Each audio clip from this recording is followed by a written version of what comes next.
Hey everyone, welcome to my channel, Raven, who is also Brooke, and in today's video, I will be talking about the curious case of Candace Owens. Now, don't forget to like, comment, and subscribe, and to follow me on all my social media platforms, and remember that this is my opinion. That's my opinion!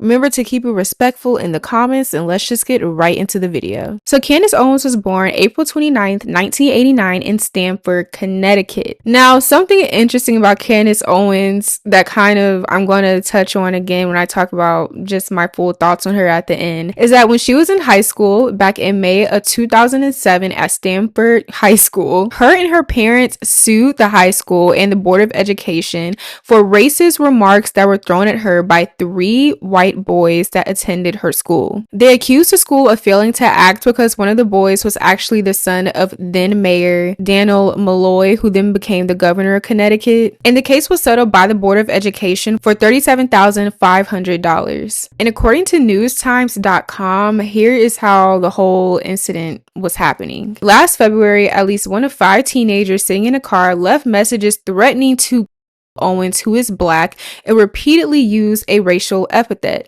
In one of these 3 messages, one of them referred to her as dirty and threatened to burn down her house and tar and feather her. The group included Malloy's youngest son, Sam, then 14. The mayor released a statement in March saying his son cooperated with the police and did not know the alleged ringleader, Evan Kopech, or Owens before the night of the calls. He has declined to comment since then. Kopech, now 18, was a former friend and classmate of Owens. 2 days before the phone incident, they had a shouting match during class. School officials suspended Kopech for that, but would not discipline him and the other boys for an incident committed off school grounds unless the police made an arrest, which drew criticism from the State National Association of Advancement of Colored People, the NAACP.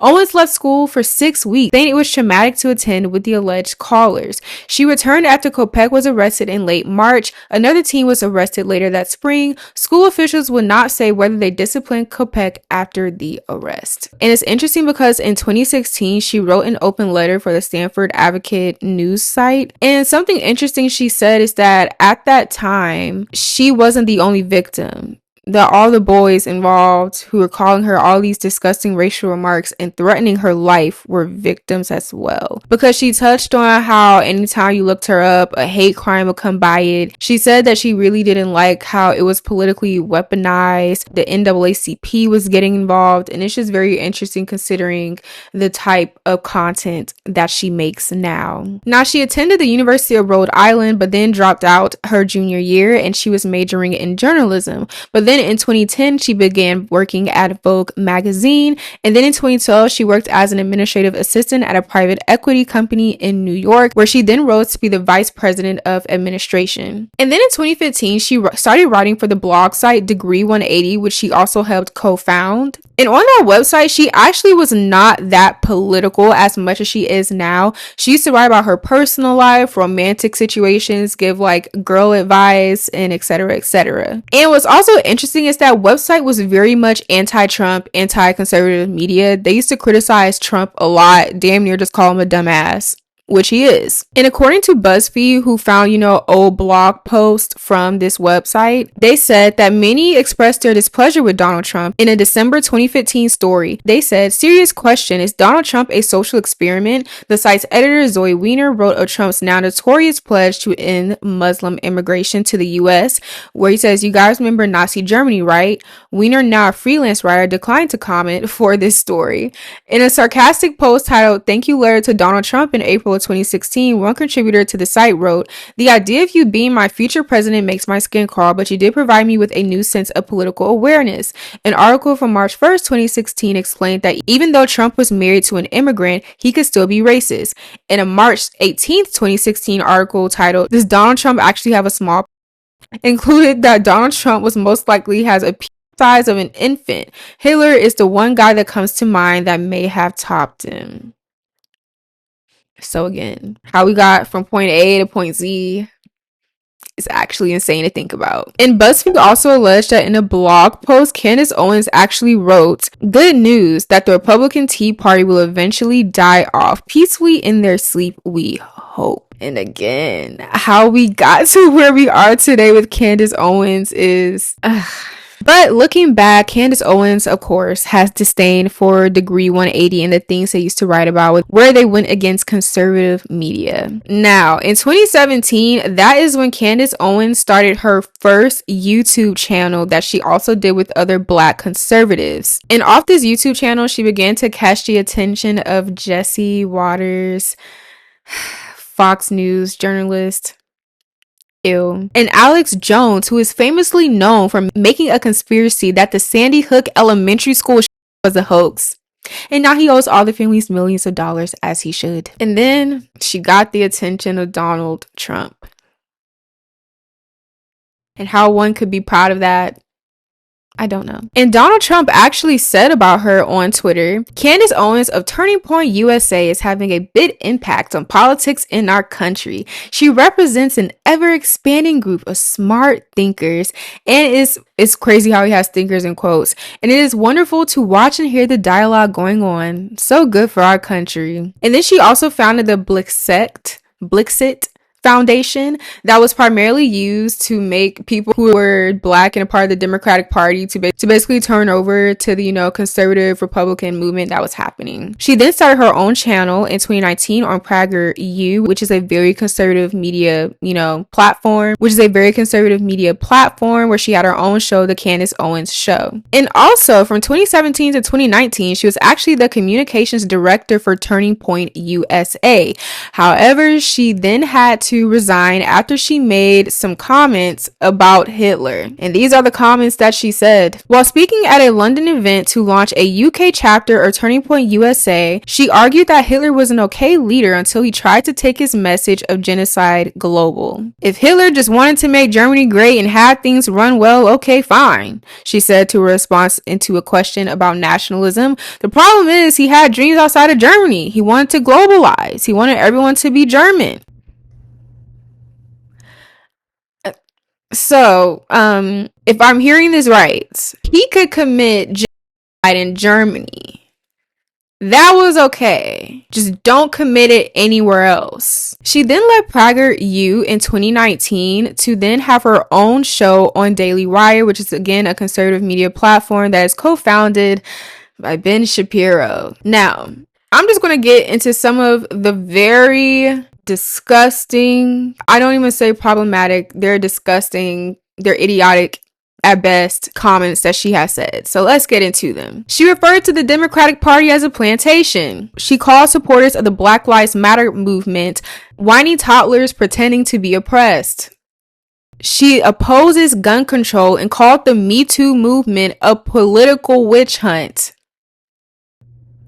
When Covisha, because I can't say the word on here, but when Covisha happened, she claimed that hospitals were inflating the death rates for financial gain. She also discussed her disdain for George Floyd, calling him a horrible person. He shouldn't be a martyr for Black America, and we shouldn't be going through all this hoopla because he was murdered by the police. And that's just some of the things that she said. I haven't even really touched the surface on the many things that she has said about people. And Candace Owens, pretty much throughout the period of 2017 through 2024, had such a massive ass platform. You had all these celebrities who used to come on her show and almost try to debate with her as if giving her facts are going to change her opinion in any way. Now let's get into the quote unquote, and I put this in quotes, the quote unquote downfall of Candace Owens, right? The quote unquote downfall of Candace Owens. Now, in 2024, at this point, we're still in the midst of the that is happening in Palestine, that by Israel. And in March of 2024, Owens was accused by the Daily Wire co-founders, including Ben Shapiro, that she was making quote-unquote anti-Semitic comments. And she was then fired because of that. Now, from this quote that I'm about to read from CNN, I really don't like the way they are wording this. I really, really don't. I have hated how the media has portrayed Gaza and the people there that are literally actually being, including kids, on a school bus. So I actually hate how they worded this, but this is what they said at the time that Owens was fired. Owens has repeatedly waded into anti-Semitic waters as she fiercely criticized Israel, suggesting the Jewish government was committing in Gaza and claiming there is a sinister small ring of Jewish people in Hollywood and Washington, D.C. involved in something quite sinister. And this is the one thing that Candace Owens has said that I agree with.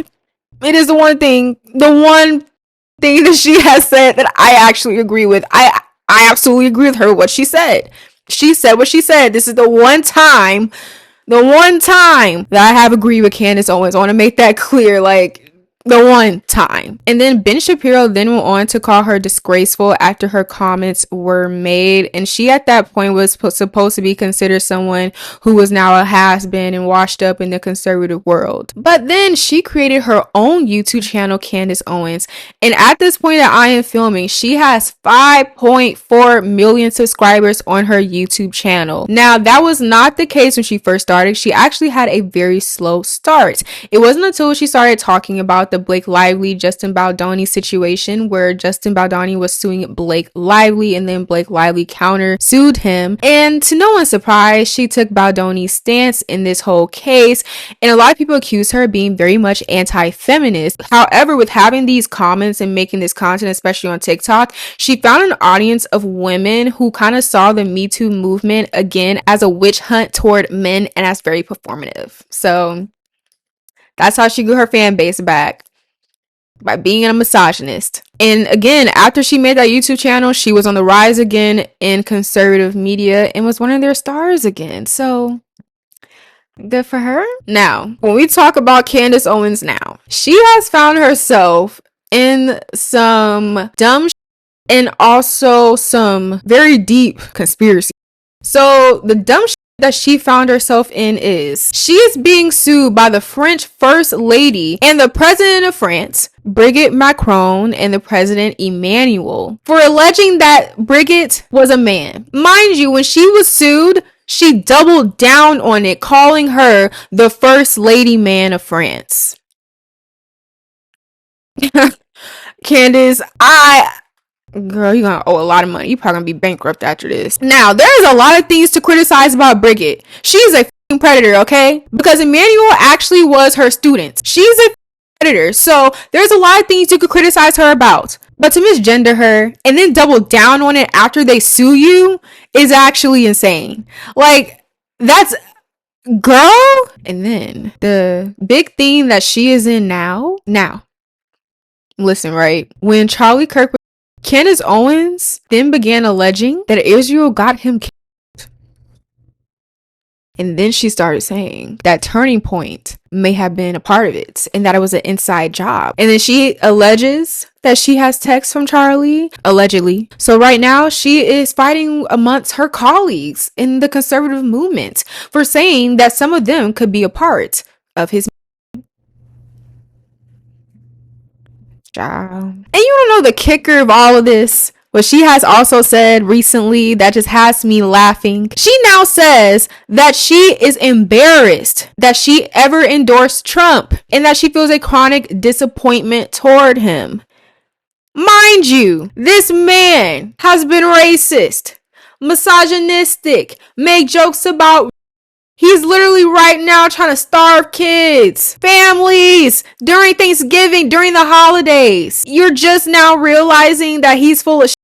And her reasoning is because of, him being up Israel's ass, which is true. And the reason I called this a curious case of Candace Owens is because Black conservatives genuinely fascinate me. Especially Candace Owens, when you think about how in high school, she was literally threatened. Like, they threatened to kill her and called her racial remarks. But yet, when she looked back on it, she thought that they were all victims. And it's fascinating because the thing about Black conservatives is no matter what they say to you, they are absolutely pandering to white people who don't give a about them. To white people, you are checking off a diversity box, and when they are done with you, they will throw you away. For example, Tim Scott and Brian Donalds, who have literally been pandering to Trump, probably hoping and praying on their knees they will be a part of his cabinet, and nothing. He has given them nothing, but they are still pandering, almost like they want acceptance from a group of people who, again, don't give a about them. Always talking about how racism doesn't exist, how white privilege doesn't exist, how white people just need to work harder and stop being lazy and being on Snap and all these things.